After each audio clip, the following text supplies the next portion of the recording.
Hello students, कैसे हैं आप लोग। उम्मीद करता हूं कि आप लोग अच्छे होंगे और आपकी तैयारी को बहुत अच्छे से कर रहे होंगे और परख रहे होंगे। इसी के साथ मैं एनएम शर्मा स्वागत करता हूं आप सभी का एक बार फिर से आपके अपने यूट्यूब चैनल हैंडवे क्लासेस पर, जहां पर मैथमेटिक्स और रीजनिंग की जबरदस्त तैयारी कराई जाती है।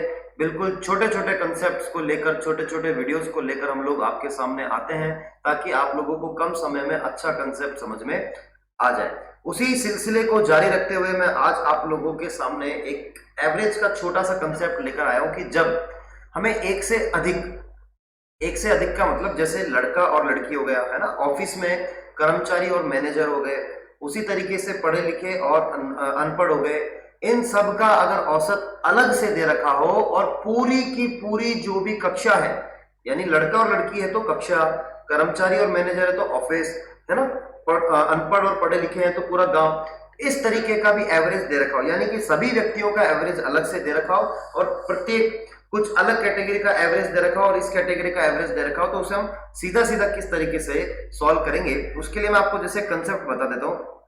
मान लीजिए आपको क्या कर रखा है, देखो, जैसे कि मान लीजिए कि एक कक्षा है। क्या है बेटा? एक कक्षा है। क्या है? एक कक्षा है जिसमें कुछ लड़के हैं। क्या है? कुछ लड़के हैं। ठीक है, एक कक्षा, इसमें क्या है? कुछ लड़के हैं। मान लीजिए एक्स लड़के हैं और लड़कियां जो है वो कितनी है? वाई है। तो अब इनका औसत आपको A1 दे रखा है और इनका औसत A2 दे रखा है। अब वो किसी का भी हो सकता है, प्राप्तांक का हो सकता है, आयु का हो सकता है ना, वजन का हो सकता है, लंबाई का हो सकता है, किसी भी चीज का हो सकता है। और इन दोनों का, यानी कि पूरी कक्षा का औसत दिया हो, तब क्या लगता है? देखो, A1, A2 और पूरी कक्षा का औसत दिया हो, यानी कि A3 मान लेते हैं, तब हमें ये वाला फंडा लगाना है बेटा, मिक्सचर एंड एलिगेशन वाला फंडा लगाना है और सीधा आंसर पाना है। बात आई समझ में? इसी के लिए मैं आपको क्या करता हूं, एक क्वेश्चन लिखकर बताता हूं, जहां से आपका फंडा क्लियर हो जाएगा। जैसे कि आपके सामने क्वेश्चन दिख रहा है कि किसी कक्षा में कुछ विद्यार्थियों को औसतन 10 अंक मिले और बाकी विद्यार्थियों को औसतन 20 अंक, बाकी 10 विद्यार्थियों को क्या मिले? औसतन 20 अंक मिले। तो देखो, ध्यान से देखना, कुछ विद्यार्थियों को तो 10 अंक मिले हैं और बाकी के जो 10 विद्यार्थी हैं उनको कितने मिले हैं? औसतन 20 अंक मिले हैं। यदि कुल कक्षा का औसत अंक 15 है तो उन विद्यार्थियों की संख्या जिन्हें 10 अंक मिले हैं वो क्या है? तो मैं ये मान लेता हूं, माना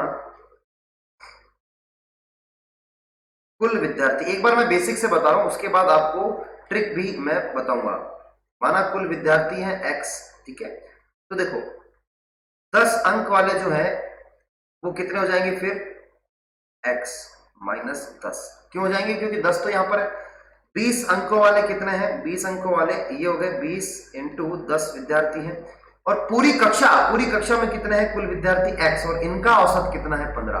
तो भाई पूरी कक्षा के प्राप्तांक में देखो क्या क्या आएगा, इन विद्यार्थियों का प्राप्तांक और इन विद्यार्थियों का प्राप्तांक बराबर कुल कक्षा का प्राप्तांक हो जाएगा। तो ये होगा कितना बेटा? 10x माइनस 100 प्लस ये हो गया 200 इज इक्वल्स टू 15x, है ना। इसको उधर ले जाएंगे तो ये इधर कितना बच जाएगा? 5x बराबर 100 और x बराबर कितना आ जाएगा? 20। x बराबर क्या आ गया? 20।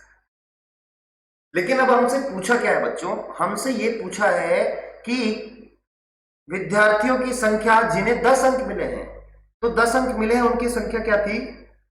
x माइनस 10, यानी कि क्या हो जाएगा बेटा? x माइनस 10 यानी कि 20 माइनस 10 यानी 20। तो इसका करेक्ट आंसर क्या हो जाएगा? 10, सॉरी 10। क्या हो जाएगा? 10।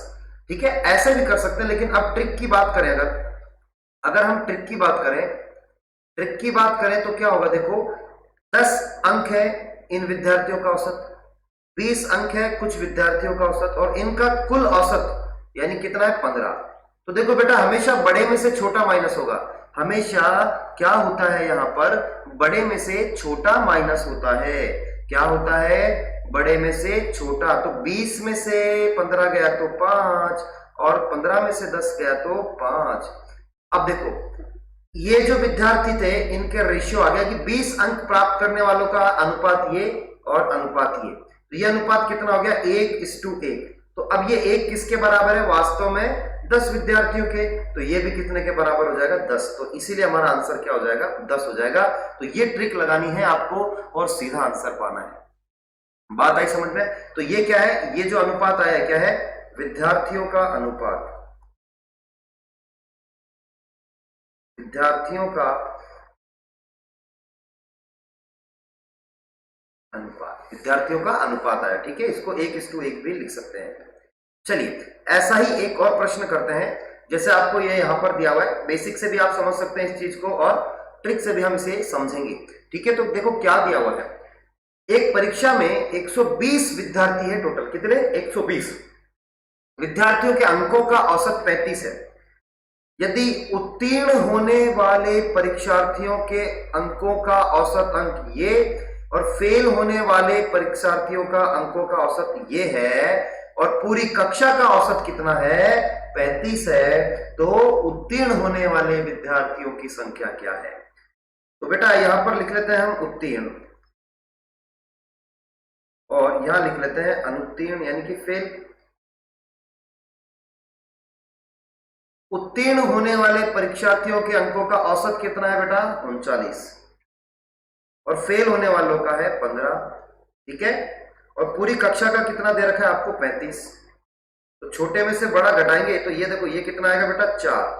तो अनुत्तीर्ण अगर 4 हो रहे हैं तो 35 में से 15 गया तो 20, तो भैया पास कितने हो रहे हैं 20, तो अनुपात कितना आ गया आपका 20:4 है, तो ये कितना हो जाएगा 4 एकम 4, 4 पंजे 20। अब आपको कुल विद्यार्थी कितने दे रखे हैं 120, तो कुल कितने हो जाएंगे 5 और 1 6, 6 120 के बराबर है, तो 1 किसके बराबर है 20 के। तो उत्तीर्ण होने वाले कितने बेटा 5 है, तो 5 किसके बराबर हो जाएगा 20 पंजे 100। ये इसका करेक्ट आंसर हो जाएगा। आई होप कि आपको ये चीज समझ में आई होगी कि किस तरीके से ये क्वेश्चन चल रहा है, ठीक है। आप चाहे तो इसे बेसिक से भी कर सकते हैं। कुछ लोगों के मन में लड्डू फूट रहा होगा कि सर बेसिक से आप इसे करके बताइए, तो मैं आपको बेसिक से भी बता देता हूं, कोई फर्क नहीं पड़ता। बेसिक से इधर देख लीजिए आप, हो सकता है थोड़ा सा मेरे सर के पीछे छुप जाइए तो देखिए कुल 120 है, उत्तीर्ण होने वाले मैं मान लेता हूं x है, उत्तीर्ण होने वाले परीक्षार्थी को मैंने मान लिया x, तो x इंटू 39 प्लस, अब उत्तीर्ण अगर x हुए हैं तो फेल हुए होंगे 120 माइनस x, और ये कितना है इनका औसत 15, और पूरे विद्यार्थियों को कितना है 120 विद्यार्थियों का औसत अंक है 35। तो बेटा ये हो जाएगा 39x प्लस, अब ये कितना हो जाएगा 1800 माइनस 15x, आई थिंक यही होगा। एक मिनट रबड़ ले लेते हैं यार, ये पता नहीं क्या समस्या चल रही है आजकल। तो बेटा अब आपको क्या करना है 35 इंटू 0 तो आना ही है, 0 तो हम पहले ठोक देते हैं यहाँ पर 0, ठीक है। अब 35 यानी कि 350 और ये 70 यानी कि 420 यानी 4200 ये होगा, और ये x आएगा, ठीक है। तो 39x में से 15x गया तो ये आपका बचेगा 24x, और ये 4200 माइनस 1800 हो जाना है। तो ये बेटा 24x इज इक्वल टू कितना हो गया 0 0 8 और ये 4 और ये 2 2400, और x बराबर देखो यहां से भी कितना आ गया बेटा 100 आ गया। तो बताइए इनमें कुछ फर्क आया क्या? तो बेटर है ना हम इस ट्रिक से सॉल्व कर लें और सीधा का सीधा आंसर निकाल लें। ये ट्रिक बहुत काम की है बेटा, और जरूरी नहीं है ये एवरेज में लगे, ये आपका साधारण ब्याज में भी लगेगा। जब मैं साधारण ब्याज की ट्रिक लेकर आऊंगा तब उसमें भी आपको ये चीजें देखने को मिलेगी। और वो कब मिलेगी? मान लीजिए कि राम ने कुछ धन इसको दिया और उसी का थोड़ा भाग इसको दे दिया, इसको इस परसेंटेज पे दिया, इसको इस परसेंटेज पे दिया, है ना, और दोनों से मिलकर आपको अगर रेट पता चल जाए तो आप इसी तरीके से लगाओगे और प्राप्त धन ज्ञात कर लो। चलिए अगला क्वेश्चन देखिए क्या दे रखा है आपको। अगला क्वेश्चन यहां पर ये दिया हुआ है कि किसी कारखाने में मैनेजर एवं कर्मचारियों के साप्ताहिक वेतन का औसत 400 रुपए है, यानी कि सबका मिला के 400, ठीक है। तो यहां पर मैं ले लेता हूं मैनेजर और यहां ले लेता हूं वर्कर। तो मैनेजर और वर्कर, उसके बाद मैनेजर के साप्ताहिक वेतन का औसत 2400 है, तो ये बेटा 2400 यहां लिख दिया, और कर्मचारियों का साप्ताहिक वेतन का औसत कितना है बेटा 300, यहां लिख दिया। और दोनों का मिलाकर कितना था अभी हमें पता लगा था 400। तो माइनस जब करेंगे बेटा तो ये आ जाएगा 100 और ये आ जाएगा 2000, यानी कि इसका रेशियो कितना हो गया 1:20। यानी कि अगर एक कर्मचारी है, एक मैनेजर है तो 20 कर्मचारी हैं उसके अंडर में, ठीक है। तो अब ये यहां से तो निकल गया। अब ये बोल रहा है कि मैनेजर तथा कर्मचारियों की संख्याओं का अनुपात क्या है, तो अनुपात सीधा सीधा यहां से निकल कर आ गया, आया ना। और इसको चाहे तो बेसिक से भी कर सकते हैं, लेकिन ट्रिक से करेंगे मजा ज्यादा आएगा, ठीक है। ट्रिक, अगर कुछ लोग ऐसे चाहते हैं कि सर नहीं बेसिक से कराओ, तो मैं बेसिक से करा देता हूं भाई।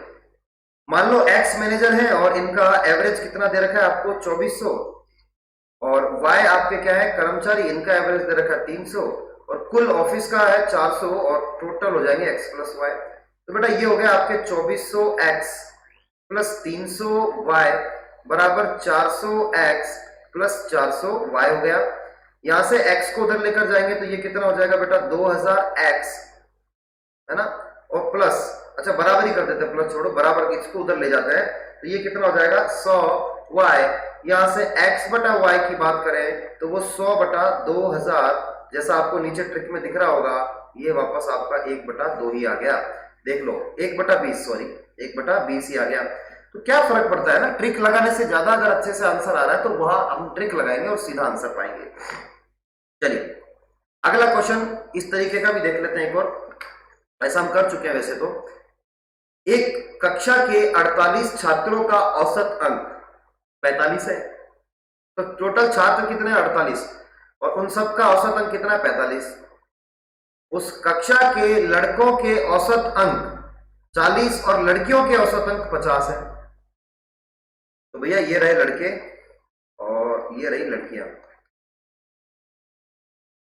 लड़कों का औसत अंक है बेटा 40, पता ही था लड़कियों का ज्यादा आता है हमेशा, ठीक है। और दोनों का मिलाकर कितना है 45। तो इनका अनुपात तो आसानी से निकाला जा सकता है, ये 5 और यहां पर भी 5, यानी कि 1 अनुपात कितना हो गया बेटा 1। ये आंसर इसका बिल्कुल करेक्ट हो जाएगा। कोई समस्या किसी भी तरह की? चलिए बेसिक से भी हो जाएगा, जैसा मैंने आपको अभी ये कर्मचारी वाला क्वेश्चन करके बताया, तो बेसिक से भी ये क्लियर कट सॉल्व हो जाएगा। लेकिन अगर रेशियो अपना सीधा सीधा निकल रहा है तो फिर क्या दिक्कत है ना। चलिए एक क्वेश्चन और है, देखिए ये एक प्रौढ़ शिक्षार्थियों की कक्षा का औसत आयु कितनी है 40 वर्ष। एक प्रौढ़ शिक्षार्थियों की कक्षा का औसत आयु, कक्षा का औसत आयु है 12 नए विद्यार्थी जिनकी औसत आयु 32 वर्ष है कक्षा में दाखिल हो गए, जिससे कक्षा की औसत आयु 4 वर्ष कम हो गई। पहली कक्षा में कितने विद्यार्थी थे? पहली कक्षा में कितने विद्यार्थी थे, ये आपको अब बताना है। तो देखो एक बार बेसिक से समझते हैं इसको, बेसिक मेथड से समझते हैं, उसके बाद हम इसकी ट्रिक भी लगाएंगे। कक्षा का औसत आयु कितना था पहले 40, तो मैं मान लेता हूं x था, बंदे x थे, बच्चे जो भी थे शिक्षार्थी वो 40 का औसत, तो ये टोटल इनकी आयु होगी। अब 12 नए विद्यार्थी, यानी कि 12 नए विद्यार्थी, अगर ऐसे देखो इसको, ऐसे करो इसको, इस तरीके से भी बढ़िया लगता है, एकदम रिप्रेजेंटेशन बढ़िया लगता है। देखिए भैया क्या हो जाएगा ऐसे, तो ये तो है आपके नंबर, ये है एवरेज और ये होता है टोटल, है ना। तो पहले x थे, एवरेज इनका 40 था, तो टोटल कितना हो गया 40x। अब 12 और बढ़ गए तो x प्लस 12 हो गए, और इनका क्या हो गया औसत, इनकी औसत आयु कितनी है 32 वर्ष है। इनकी औसत आयु बेटा कितनी है 32 वर्ष है, और 12 नए एडमिशन हो गए तो कक्षा औसत आयु 4 वर्ष कम हो गई है। तो औसत आयु 4 वर्ष कम होना मतलब इसमें से 4 माइनस करना 36, तो ये कितना हो जाएगा 36 इंटू एक्स प्लस 12। अब देखो पहले ये थी, अब ये है, और औसत आयु कम हुई होगी, इसका मतलब टोटल भी कम हुआ होगा। तो इसका मतलब इन दोनों का जो अंतर है वो कितना होना चाहिए 32 इंटू 12 के बराबर होना चाहिए अंतर। दूसरी चीज आप क्या कर सकते हो, दूसरी चीज आप ये भी कर सकते हो, अंतर निकालोगे एक्स का मान आ जाएगा, ठीक है। दूसरी चीज आप क्या करोगे, देखो मैं पूरा ही मिटा देता हूं यहां से, आपको क्या क्या दे रखा था, number into average is equals to total, हमेशा ये रहता है। तो पहले x थे और अब कितना इनका एवरेज है ये, और पहले टोटल हो गया 40x, है ना। अब 12 विद्यार्थी नए जिनकी औसत आयु ये थी, तो टोटल कितनी हो जाएगी ये 320 और प्लस में कितना आ जाएगा 64, तो 4 8 3 384 आ गई, है ना। और टोटल विद्यार्थी अब कितने हो गए x प्लस 12, इनका एवरेज 4 कम हो गया था, पहले 40 था अब 36, तो ये हो जाएगा बेटा 36 x प्लस 12। तो एक बात बताओ, ये 12 विद्यार्थी आने के बाद और ये 12 विद्यार्थी आने से पहले, इन दोनों का जो अंतर है वो बेटा इसके बराबर आना चाहिए। तो यहां करते ना, इसको सॉल्व करते ना एक बार, क्या दिक्कत है। यहां पर सॉल्व किया इसको, तो देखो क्या आएगा, 40x माइनस 36x प्लस ये कितना हो जाएगा 360 प्लस 36 दूना 72 2 3 432 इज इक्वल्स टू 384। तो बेटा ये तो नेगेटिव आ गया, कहीं गड़बड़ तो नहीं कर रहे हैं। औसत आयु 4 वर्ष कम हो गई है, तो ये सम ज्यादा होगा ना, अपन भी गड़बड़ कर रहे हैं बेटा, सम ज्यादा होगा ना यार, ये यहां माइनस होगा। भाई विद्यार्थी बढ़ेंगे तो कुल आयु तो बढ़ेगी, सीधी सी बात है, भले औसत कम हो जाए लेकिन कुल आयु तो हमेशा बढ़ती ही है, ठीक है। तो देखिए ये हो जाएगा आपका 36x plus 432 minus 40x is equal to 384। तो बेटा ये हो गया माइनस का 4x और इधर ले जाएंगे तो 384 माइनस 432, तो ये कितना हो जाएगा देख लेते हैं। यहाँ पर 8, यहाँ पर 2 बचेगा तो ये 4 48, यानी माइनस 4x बराबर माइनस 48 और x बराबर कितना हो जाएगा 12। तो भैया कितने थे पहले, पहली कक्षा में कितने थे 12 थे, है ना। पहली कक्षा में कितने थे 12 थे। अब देखो पूरी कक्षा मैं मान लेता हूं, देखो पूरी कक्षा की औसत आयु कितनी है 40। तो अब इसको बेसिक से नहीं ट्रिक से सॉल्व करते हैं। तो पूरी कक्षा का औसत कितना है बेटा 40 है, ठीक है। ये पहले और ये 12 लोग जो आए उनका 12 लोग है ना, 12 लोग, ठीक है। इनका औसत कितना दे रखा था हमें 32। देखो क्वेश्चन में पढ़िए आप, 12 नए विद्यार्थी जिनकी औसत है 32, तो ये मैंने 32 लिख दिया। और पहले वालों का दाखिल होने से देखो आप कितना हो गया, प्रौढ़ शिक्षा की औसत आयु 40 है, तो पहले वालों का कितना है बेटा 40 है और 4 अब कम हो गई है, 4 कम हो गई है, तो पूरी कक्षा का जो औसत है वो कितना घट गया है 4 से घट गया है, तो यहां पर कितना रह जाएगा 36। तो अब माइनस करिए, देखिए इसको माइनस करेंगे तो ये कितना आएगा 4, इसको माइनस करेंगे तो कितना आएगा 4। अनुपात कितना आ गया बेटा 1:1। अब ये 12 लोग थे ना, तो ये 1 जो है ये 12 के बराबर, तो पहले भी 1 वाला 12 के बराबर हो गया और हमारा आंसर 12 ही तो आ रहा था बच्चों, 12 ही तो हमारा आंसर आ रहा था। तो इस तरीके से भी इन क्वेश्चंस को क्या है सॉल्व करा जा सकता है। बस थोड़ा सा ध्यान में ये रखना है कि बीच में कौन सी वैल्यू आएगी, ऊपर कौन सी वैल्यू आएगी, और नीचे जब हम उसको अनुपात लेते हैं तो वो विद्यार्थियों का या फिर जो भी आपके व्यक्ति हैं उनका क्या आता है बेटा अनुपात आता है, ठीक है। तो आज के वीडियो में इतना ही। एवरेज का एक बहुत ही छोटा सा टॉपिक था, ज्यादा बड़ा टॉपिक हमने नहीं कवर किया है, लेकिन उस तरीके के सवाल हमने यहाँ पर कवर कर लिए इस तरीके के, जैसे आपको दिख ही रहे सारे सवाल पीछे की तरफ, है ना। इस तरीके के सवाल जो भी है वो हमने यहाँ पर कर लिए हैं कि आपको जब अलग अलग औसत देकर और पूरी कक्षा का औसत दे रखा हो तो हम अनुपात सीधा सीधा निकाल सकते हैं। तो बच्चों आज की वीडियो में सिर्फ इतना ही, मुझे दीजिए इजाजत। मैं एक बार फिर से आप लोगों के सामने हाजिर रहूंगा अगली ट्रिक के साथ। तब तक के लिए जय हिंद, जय भारत।